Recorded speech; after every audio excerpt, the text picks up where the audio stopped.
On the distant planet of Velora, where silver skies stretched over crystal mountains, and the cities floated above the clouds in glowing silence, there lived a high-born woman named Lyra, who belonged to the ancient and proud race known as the Velari, who held knowledge above emotion, logic above instinct, and history above all else. She walked in golden robes through glass corridors, believing the stories passed down for generations that humans were nothing more than a violent species once feared across the stars, but destroyed long ago during the galactic purges when chaos had to be erased to make room for order. Velari taught that humans were wild creatures full of fire and war, that they had no self-control and no future, that their minds burned too bright and too fast, and like a spark in dry grass, they brought ruin to everything they touched. So it was a good thing they were gone, a good thing they were erased, and only old broken weapons and scorched colonies remained as silent proof that the galaxy was safer without them. Lyra believed these things, not because she hated, but because she had never seen any reason to doubt them. She had studied the records, walked through the ruins, read the files written by cold hands and clear eyes, and when someone once said humans might have had beauty or bravery, she had smiled and nodded politely, because it was easier to agree with silence than argue against a world that had already made up its mind. One day, Lyra was sent as an envoy to negotiate peace between two minor trade colonies in the Outer Rim, a simple mission. Nothing special. Her shuttle crew was small, and the stars were quiet until the moment a shadow broke across their path and alarms screamed through the ship as metallic wings of raiders from the machine fringe came down in a swarm, and weapons lit the skies. Like thunder turned to flame, they had no time to fight back, no time to escape, and within minutes, her vessel took a direct hit. The pilot's scream vanished in the fire, and Lyra felt her body thrown against the cold steel. Before the world turned black and silent, when she woke, her lungs burned, her head spun, and the air was heavy with smoke and the bitter scent of fuel. The wreckage of her ship lay scattered across the surface of a planet she did not recognize, with cracked soil and purple skies where the sun blinked through gray clouds like a tired eye watching from above. Lyra stumbled out, bleeding from her side, holding her broken communicator and calling for help, though she knew none would come. Not here, not in a place like this where maps ended and signals vanished, where only stories remained and warnings carved in dead languages told travelers to stay away. She wandered through twisted metal and broken glass, past the remains of her crew whose lifeless eyes stared at nothing, until she fell to her knees beside a fallen tree shaped like a claw reaching for the stars, and there, as pain dragged her closer to sleep, she saw a figure standing among the shadows, tall and quiet, watching her without moving. She tried to speak, but her voice cracked and failed, and still the figure did not vanish. Instead, it came closer, slow and cautious, like a wolf approaching a wounded bird. And as the sun dipped lower behind the clouds, she finally saw him clearly. He was not Velari. His face was rough, his eyes sharp with lines of age and memory, his body covered in old armor, patched and worn from years of battle. His presence was heavy like a storm in waiting, and when he knelt beside her and lifted her with careful hands, she felt something strange. Not fear, not confusion, but the distant weight of a story stepping into reality. He took her to a small shelter hidden beneath the roots of a mountain, where warm light flickered from recycled energy cells and clean water ran through pipes built from ancient wrecks. He said little and moved with the silence of someone used to being alone, used to the quiet of survival. When she asked who he was, he answered with a name short and simple: Rain, and nothing more. When she asked what planet this was, he said it had no name, just a graveyard of machines and silence, where no one came and no one left. And when she asked if he was human, he gave no answer, just a tired look, as if the question had been asked too many times and the answer never mattered. But Lyra could see it in his eyes, in the way he watched the shadows, in the way he listened to the wind, and how he carried his weapon, not like a tool, but like a promise. Still, she did not believe it could be true, not really, not fully, because humans were gone. Destroyed, forgotten, erased by time and war, and she had read too many histories written by hands that never lied. Or so she thought, but Rain was real. His hands were rough as scars deep, and his silence louder than any speech. He was not a monster, not a savage. He was calm, methodical, and full of a sadness that made Lyra wonder if the stories had ever been true, or just shadows made to keep light away as the night deepened and cold swept across the land. Rain gave her a blanket, stitched from survival cloth, and offered her food grown in hydrocells, and still he said nothing of himself, and Lyra watched him through the dim light, wondering what kind of myth cooked food and tended wounds, and lived in silence instead of shouting at the stars. Though she told herself it was just survival, that he needed something from her, or was playing a long game. Her heart whispered something else, that perhaps this man was not a trick or a clone or a machine in flesh, but something older, something truer, a story buried beneath the ashes that had somehow refused to die in that quiet night with stars watching. From behind the clouds, Lyra lay awake beside a fire that cracked softly, and she thought not of her mission or her ship or the records she had memorized, but of this man, this stranger who lived in a place forgotten by maps, who moved like a ghost, and yet felt more real than anything she had ever known. And for the first time in her life, the story she had believed began to bend. Morning came slow and heavy over the broken sky, the sun slipping through thick layers of ash-colored clouds that drifted above the valley where old machines lay half buried in dust, and vines growing where wires once sparked. Lyra woke with her body sore, and her thoughts restless, her eyes blinking open to the dim orange light that warmed the edges of the shelter built into the roots of a hollowed mountain. Rain was already awake, sitting just outside the entrance, sharpening a long blade with steady hands and quiet focus, the sound of metal sliding against stone, rising and falling like the breath of the earth itself. Lyra watched him for a moment, unsure whether to speak or simply observe the way he moved, like someone who had done this task 1,000 times before, as if it were part of him, as if routine was the only thread keeping his life from unraveling. She sat up and winced as pain shot through her ribs, but she hid it quickly, pressing her hand against her side and pretending to stretch. He turned his head slightly and without a word handed her a small flask of water. She took it and drank slowly, trying not to let her thoughts slip into questions she was not ready to ask, but her mind refused to stay still. It kept circling back to one truth that refused to vanish. Rain was human, or at least he claimed to be, though he never said the word out loud, never confirmed anything beyond his name and his presence, and yet everything about him matched the ancient stories, not the violent parts, not the tales of destruction and war, but the other parts, the ones whispered in secret by old scholars who dared to believe humans had once loved and protected and dreamed. Just like anyone else, Lyra needed answers, and so she stepped outside the shelter and sat on the flat stone across from him, where the wind moved softly through dry grass, and old bones of long-dead machines lay like forgotten beasts.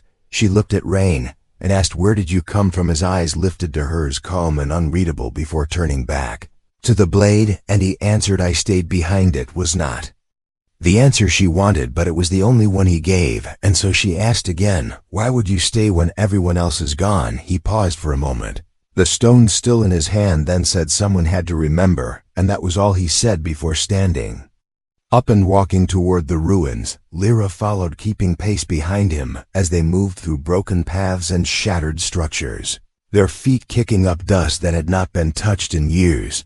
This place had once been a human outpost, she realized.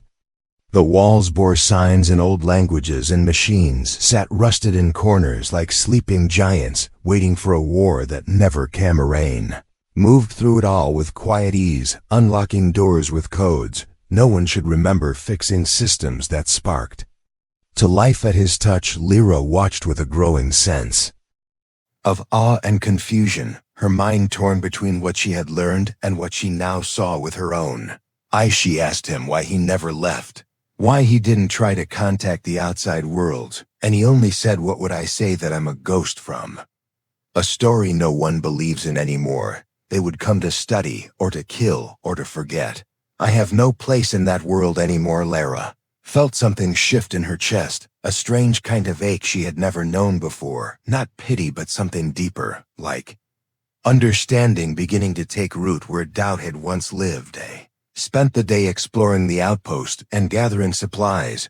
Rain taught her how to move through unstable ground, how to listen for the hum of energy lines, how to avoid the old traps left behind to protect what no longer mattered, and though his words were few, each one carried weight like stones placed carefully into a foundation that had once crumbled. As night approached, they returned to the shelter and sat again by the small fire built from scraps and memory. Lyra stared at the flames, then looked at Rain and asked, "Do you hate the Valeri for what they did?" Rain did not answer right away. He leaned back against the stone wall, eyes reflecting the fire, and said, "Hate is a heavy thing to carry. It eats from the inside. I've carried many things, but not that, not anymore." His words settled into the silence, and Lyra felt the truth in them, not just in his voice, but in the way he sat still and open, not trying to convince her, not demanding. She believed, just offering what he had seen and felt and survived.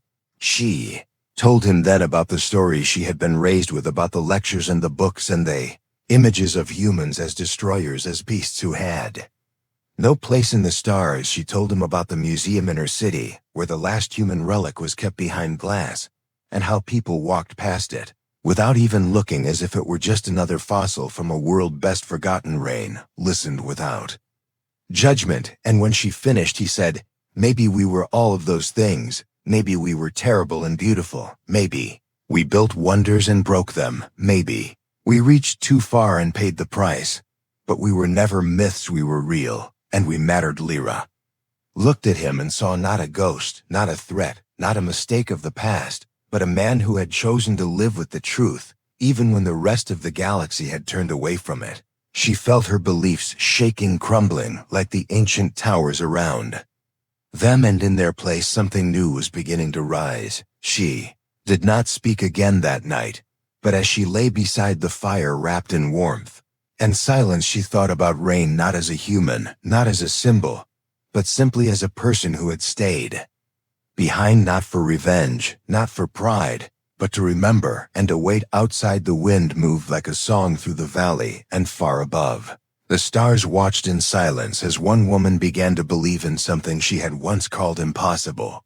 The sky above the valley had begun to change. Where once it had carried only silence and broken clouds, now there were movements, shifting shapes, drifting shadows, too far to see clearly, yet close enough to send a strange pressure through the air, as if the wind itself had grown tense and uncertain. Lyra stood just outside the shelter, her eyes raised toward the sky, while her mind tried to understand the meaning of what she felt. Her heart beat slow but loud in her chest, like a distant drum warning of something not yet seen but already known. Rain stepped beside her without a word, his hand lifted to shade his eyes from the pale light above his face, steady, calm, but with that same deep alertness she had begun to recognize in him, a kind of readiness that lived in the bones, not the mind. She looked at him, waiting for an answer, and when he spoke, his voice was low but clear. "They're coming."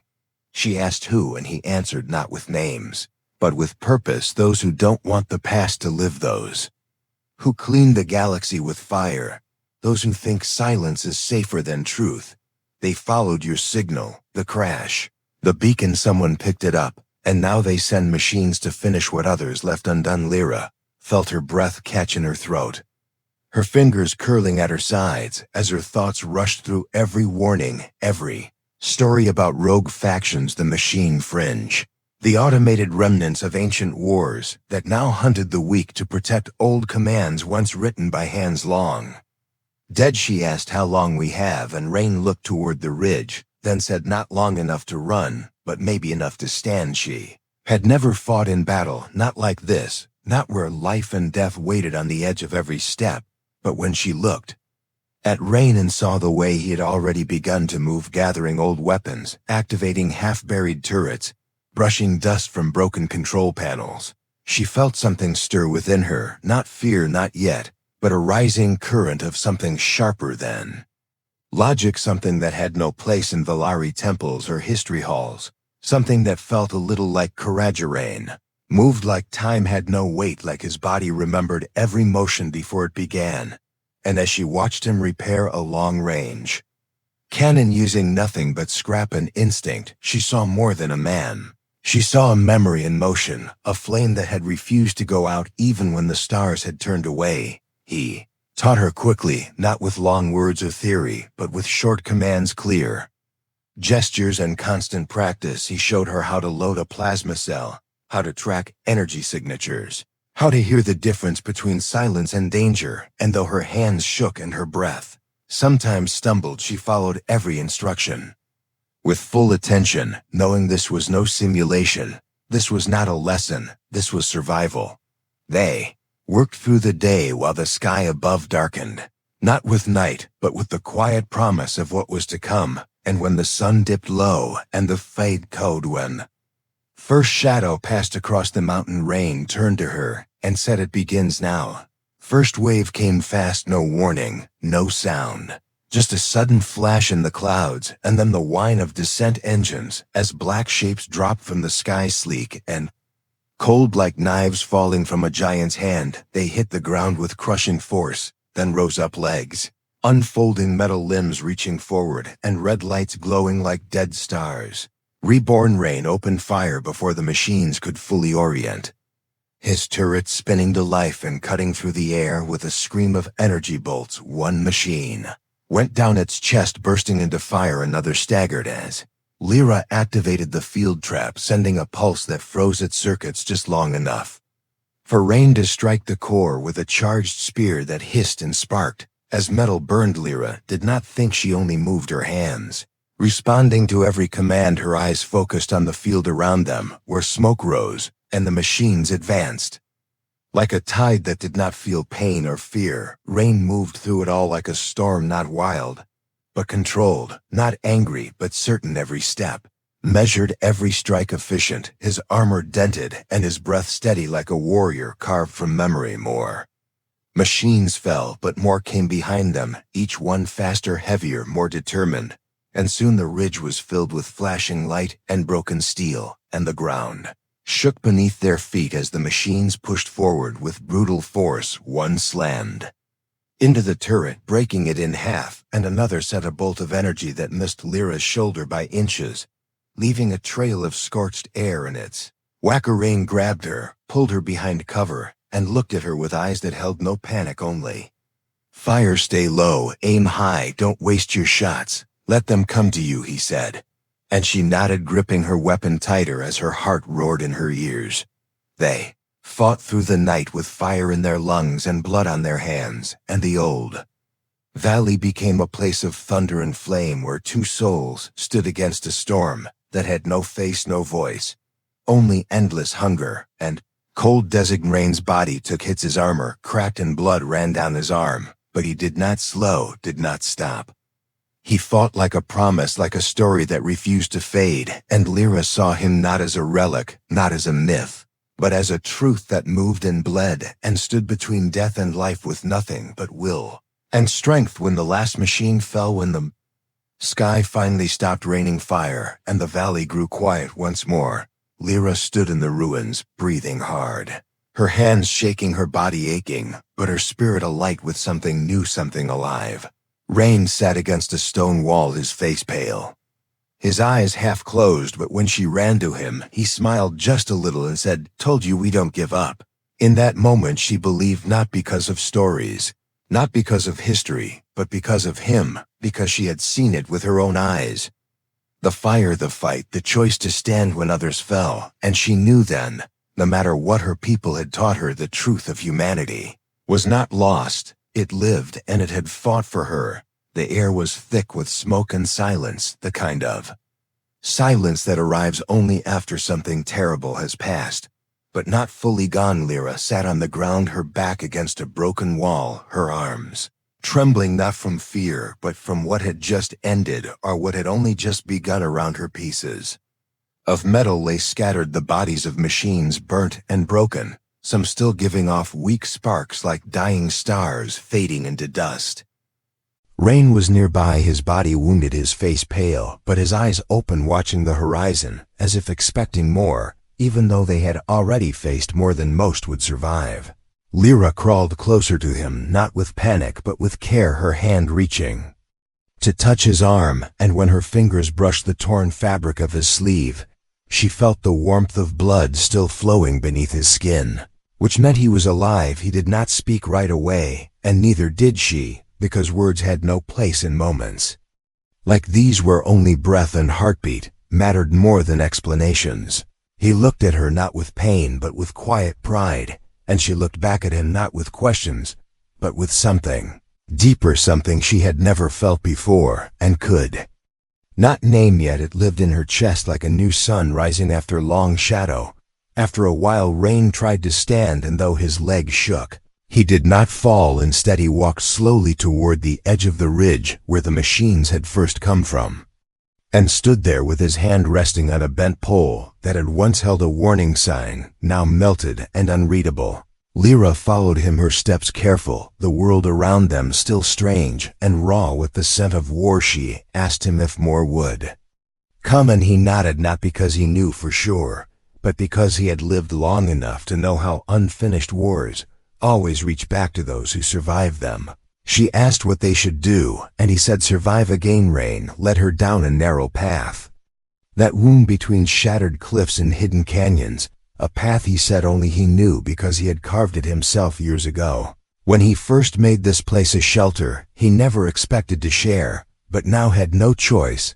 Lyra walked beside him, not behind, not afraid anymore, but stronger, as if every breath she took now carried a part of his strength, a memory shared not in stories but in fire. They reached a hidden chamber beneath the valley where old lights flickered on as Rain approached them, as if the place remembered him and opened its arms without hesitation. Lyra stepped inside and saw maps, old records, walls filled with data screens and relics of a time before she was born, before her people had rewritten history to erase what they feared. This is where I remember, he said, his voice low but steady, not for revenge, not for glory, just so it is not all forgotten. And Lyra looked around with wide eyes, because in this place she saw more than memory. She saw truth, raw and heavy, untouched by the lies she had been raised to repeat. He showed her recordings, voices, faces, moments captured from a time when humans had stood shoulder to shoulder in defense of worlds that now denied they had ever needed saving. She saw leaders, soldiers, children, poets, all of them real and breathing, their lives cut short by fear, their names turned into shadows. She felt her throat tighten as one screen showed a message from a human captain, speaking of peace and hope, even as the walls around him shook with fire. Lyra turned away, not because she could not bear it, but because she could, and it changed her. She no longer saw Rain as a survivor of a fallen race. She saw him as a keeper of light, carrying the last pieces of something beautiful. Through darkness that night, as they sat by a smaller fire hidden deep beneath the stone, she asked him why he never tried to make the galaxy remember, and he looked at her with eyes that held both strength and sorrow, and said, because they were not ready, and because I was tired of fighting alone. Lyra felt something shift inside her again, a deep, quiet resolve that spread through her chest like warm wind breaking frost. And she said then, not with loud words but with calm certainty, you are not alone anymore. And for the first time Rain looked at her not with the guarded expression of a soldier, but with the soft gaze of someone who had just heard a voice after years of silence. The next morning brought no new threats, no machines falling from the sky, no alarms screaming through the air, only the distant sound of the wind brushing across the valley and the quiet hum of energy returning to the hidden room below. And in that peace they began to prepare, not to run, not to hide, but to face whatever came next. Rain began teaching her more, not just how to fight, but how to live in this kind of world, how to repair old systems, how to track movements through the dust, how to read the sky for signs. Lyra listened to every word, not because she had to, but because she wanted to, because now the story she lived was no longer a lie told by others. It was hers, and she would carry it With her like a fire that could never be put out together, they rebuilt the shelter, reinforced the turrets, planted seeds in the dry soil near a broken water pipe Rain said might still work, and slowly, piece by piece, the place became not just a hiding spot, but a home. Not one made of comfort, but one made of meaning. One afternoon, Lyra stood outside looking at the sky, and for the first time she did not see danger. She saw a place where new things could rise, if only someone was brave enough to protect the ground. And she thought then of the stories she would tell, not the ones from books or lessons, but the ones born from truth and blood, and standing side by side with a man the galaxy had forgotten. But she never would. Rain joined her in silence, his presence steady beside hers, and in that moment, without speaking, they both knew something had changed forever. The myth was broken, the truth revealed, and what came next was not about the past, but about the future. They were ready to face it together, whatever shape it took, because they were not myths, they were real, and they were still standing. Wind carried a calm across the valley, one that had not been felt in many years. Not since before the fires, not since before the skies had burned and the machines had fallen. Like judgment from above, it moved through the hills and whispered across broken metal and wild grass, across the stones warmed by sunlight, and over the roof of the shelter, where two figures stood facing the future with quiet hearts and clear eyes.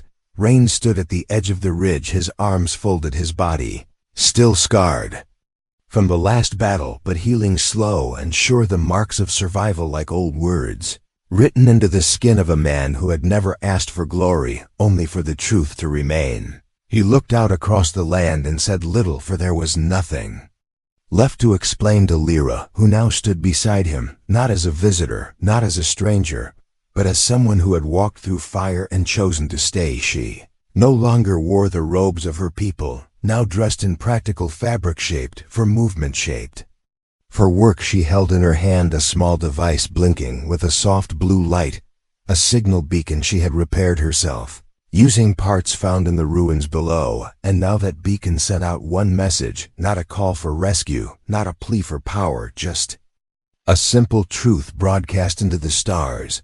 The truth that humans were not gone, the truth that one still lived and had fought not to conquer, but to protect. Lyra had sent that message 3 days ago, after long thought, after long silence, and she knew what it meant. She knew what would come, because the Valari did not ignore such messages. They watched always, they listened always, and when something did not fit their order, they acted quickly and carefully, not with open violence, but with control. Wrapped in polite words and quiet furno, as the sky grew brighter, she saw the first ship arrive, sleek in silver, bearing the crest of her people. It hovered above the valley for a moment, then lowered in a slow, careful descent, as if unsure of what it would find, though it had already been told the truth by the signal. It touched down with a soft hum, and 3 figures stepped out, dressed in the colors of high command, faces hidden behind smooth masks meant to show no emotion, only the face of the law. They approached slowly, and Lyra stepped forward, her back straight, her voice steady as she greeted them with the words of her rank, though her tone carried none of the old pride, only the strength of one who had seen what others had chosen to forget. The leader of the group asked her to confirm the message, and she did with no fear and no pause. She told them that a human had survived, that he had saved her life, that he had fought with honor and protected the memory of a world her people had tried to erase. They asked where he was, and Rain stepped forward, calm and open, with no weapon in his hands and no hate in his eyes. He looked at them as one might look at the sea, not with challenge but with deep understanding, and when they asked his name he gave it, and nothing more, because that was all they needed to know. For a moment there was silence, a long breath held by history itself. Then the leader turned to Lyra and said, "The law requires us to bring him in for observation and review. His presence threatens the balance of the historical record. His survival could inspire unrest and false hope among younger minds. It is safer if he is removed quietly and studied away from public view." Lyra looked at them and said no, her voice firm, not with anger, but with truth. She told them the unrest was already here. Not because of rain, but because of the lies built over centuries. She told them that balance built on silence is not peace, it is fear wearing a mask, and that false hope was not born from his presence, but from their absence of courage. They reminded her of her oath to serve the order, and she reminded them of their oath to serve the people in truth and knowledge and light. Then she removed the crest from her jacket and placed it on the ground between them, saying, I will no longer serve a lie. I have seen what you tried to bury, and I will not be part of the soil. The leader stared at her for a long time, then looked at Rain, who stood still unblinking, and said, You do not belong in this time. And Rain answered, I never did, and yet I lived, and that is more than any of your books can explain. They left without arrest, without force, perhaps because they feared what would follow, perhaps because they knew deep inside that the tide had turned, the signal was still active, and more would hear it, not just Valori, but others across the stars who had been told that humanity was gone and might now wonder if the fire had survived in secret, waiting for Aaron. The days that followed, Lyra and Rain stayed where they were. They rebuilt what had been broken and planted new roots into the soil, not just crops, but something deeper. They turned the valley into a place of memory and learning, a place where stories could be told, not just by the victors, but by the survivors and those who refused to vanish. Others began to arrive, not soldiers, not spies, but wanderers, seekers, voices from distant systems who had caught the signal and followed it, not for war, but for truth. They listened to Rain. They spoke to Lyra. They walked through the ruins and saw not shame but legacy, and slowly a small light began to grow in a place once forgotten. Rain never asked to lead, never asked to teach, but he did because others needed it, because his story was not his alone, and because he understood that sometimes the best way to honor the past is to help build the future. Lyra became a guide, not because she had the answers, but because she had learned how to ask the right questions, and when people looked to her, they saw not a traitor, but a bridge between what was and what could be. One evening, as the stars returned to the sky and the valley rested in soft light, Rain and Lyra stood together, watching the beacon now shining bright and steady. And she turned to him and asked, Do you think they will ever believe fully? And he smiled, not with certainty, but with peace, and said, Maybe they will, maybe they won't, but at least now they have the choice. And in that moment, she knew that the story was complete, not because it had ended, but because it had begun again, not as a myth, not as a warning, but as a truth lived, walked, fought, and shared, because one man had chosen to stay, and one woman had chosen to believe the end.